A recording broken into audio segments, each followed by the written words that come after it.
Sebanyak 32 orang stunting di Desa Cikarawang, Kecamatan Dramaga, Kabupaten Bogor menjadi perhatian dalam penanganan di wilayah. Isu nasional stunting di setiap desa diperlukan penanganan khusus, pemberian makanan tambahan PMT agar penderita stunting dapat tumbuh berkembang secara normal.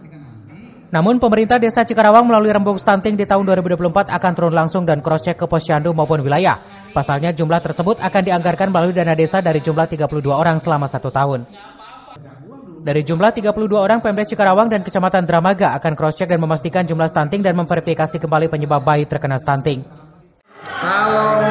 Kalau untuk tiap tahun kita emang sudah mengadakan anggaran untuk stunting dari dana desa.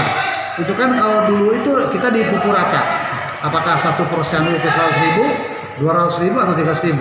Nah sekarang ini kalau tahun yang sekarang kita cross-check kemudian ada yang stunting, nanti kami akan bagi sesuai dengan kebutuhan, tidak dibagi rata, tapi akan sesuai dengan kebutuhan dan berapa yang ada stunting di Desa Cikarawang, itulah yang akan saya prioritaskan untuk mengambil dana dari dana desa.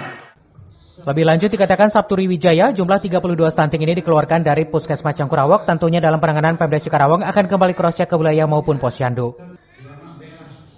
Dari Dramaga, Kabupaten Bogor, Iman Abdurrahman melaporkan.